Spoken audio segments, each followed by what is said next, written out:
সারা দেশের মতো রাজধানীতেও অষ্টম দিনের মতো চলছে নির্বাচনী প্রচার। সকাল থেকে ভোটের মাঠে নেমেছেন বিভিন্ন দলের প্রার্থীরা। রাজধানীর বিভিন্ন এলাকায় নেতাকর্মীদের সঙ্গে ভোট চাইতে ভোটারদের দ্বারে দ্বারে ঘুরছেন তারা। ভোটারদের সাথে কুশল বিনিময় করছেন প্রার্থীরা।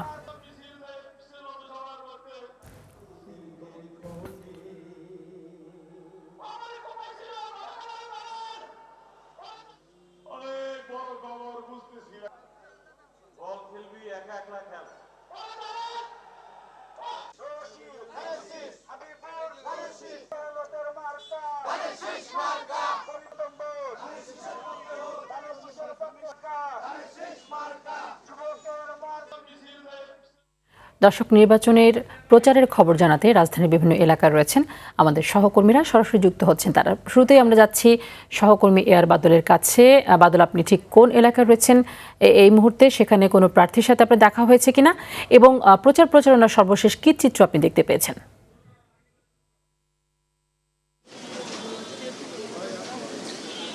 তানি, এই মুহূর্তে আমি ঢাকা ৯ আসনে রয়েছি। এটি সংসদীয় আসন নাম্বার ১৮২। এই আসনে ১২ জন প্রার্থী রয়েছেন এবং ভোটার সংখ্যা ৪,৫৯,০০০-এর কিছু বেশি। এই এলাকাটি রাজধানীর প্রাণকেন্দ্র বলা চলে। এখানে ৪ লাখের উপরে যেহেতু ভোটার রয়েছে, সেহেতু এই এলাকাটি বিশেষ গুরুত্বপূর্ণ। সকাল থেকে আমরা দেখেছি বিভিন্ন দলের প্রার্থীরা এই জনসংযোগ করছেন এবং ভোটারদের দ্বারে দ্বারে যাচ্ছেন। আমি এই মুহূর্তে যেখানে রয়েছি সেখানেও দেখতে পাচ্ছেন যে অনেকেই এখানে প্রচারে নিচ্ছেন প্রার্থীদের পক্ষে। এই আসনে ১২ জন প্রার্থী, এর মধ্যে এনসিপি থেকে সরে আসা ডাক্তার তাসনিম যারা আছেন স্বতন্ত্র প্রার্থী এবং ধানের শীষের প্রার্থী রয়েছেন হাবিবুর রশিদ হাবিব। এছাড়াও মনিরুজ্জামান মিলন রয়েছেন কাস্তে মার্কায়, তিনি কমিউনিস্ট পার্টি। এছাড়াও এখানে এনসিপিরও রয়েছেন, প্রার্থী রয়েছেন। আমরা এখানে যারা প্রচার করছেন তাদের একজনের সাথে কথা বলতে চাই। নির্বাচনী পরিবেশ, ভোটের পরিবেশটা আসলে কেমন দেখতে পাচ্ছেন? চমৎকার, ইনশাল্লাহ। আমরা তো প্রথমে বলেছি আমাদের যে প্রার্থী হাবিবুর রশিদ হাবিবও বলেছে আমরা উৎসব মুখর পরিবেশে নির্বাচন করতে চাই। আমাদের কোনো প্রতিদ্বন্দ্বী নাই, আমরা সকলকে নিয়েই আমরা এখানে আনন্দঘন পরিবেশ আমরা নির্বাচনটা করতে চাই।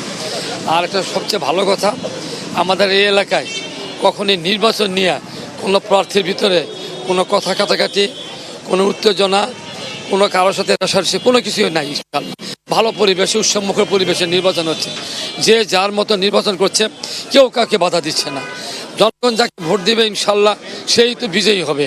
অতএব ভোটটা চাই সুষ্ঠু ভোটের মাধ্যমেই নতুন নেতৃত্ব এখানে উঠে আসবে, এটাই এই জনগণের প্রত্যাশা। জনগণের কাছে তো আপনারা যাচ্ছেন, জনগণ কি বলছে? আসলে জনগণ আসলে ১৭ বছর পরে সুষ্ঠু ভোটের জন্য কেন্দ্রে যে ভোট দিবে নতুন প্রজন্ম এবং এলাকার জনগণ, তারা অধীর আগ্রহ অপেক্ষা করছে ১২ তারিখের জন্য। সে ১২ তারিখ কবে আসবে, কখন আসবে? আমরা যখন যার কাছে যাই তারা বলছে আমরা প্রথম আওয়ারেই আমাদের ভোটটা আমরা প্রয়োগ করতে চাই। ধন্যবাদ আপনাকে। শুনছিলেন একজন প্রার্থীর পক্ষে তারা জনগণের কাছে যাচ্ছেন, ভোট চাচ্ছেন এবং প্রার্থীরা তাদেরকে পজিটিভ সিগন্যাল দিচ্ছেন এবং নির্বাচন নিরপেক্ষ সুষ্ঠু হবে সেই প্রত্যাশা করছেন। তো এই ছিল আমার কাছে ঢাকা ৯ আসন থেকে সর্বশেষ খবর। তানি, ধন্যবাদ আপনাকে। দর্শক, আমরা এখন চলে যেতে চাই ঢাকা ১২ আসনে। সেখানে রয়েছেন আমাদের সহকর্মী আব্দুর রহিম, সরাসরি যুক্ত হচ্ছেন তিনি। রহিম, আপনি একটি নির্বাচনী সমাবেশের স্থলে রয়েছেন, যেটি বুঝতে পারছি আমরা। ঠিক কোথায় আছেন আপনি এবং কার সমাবেশে রয়েছেন? কি বলছেন আসলে প্রার্থীরা নির্বাচনী প্রতিশ্রুতি দিতে গিয়ে?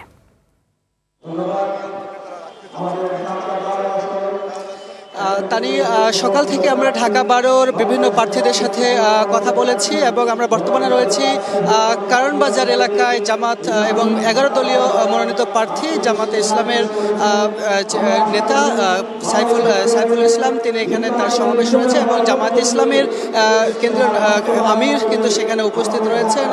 ১২টা নাগাদ তিনি এখানে উপস্থিত হয়েছেন এবং তিনি অল্প কিছুক্ষণের মধ্যেই কথা বলবেন।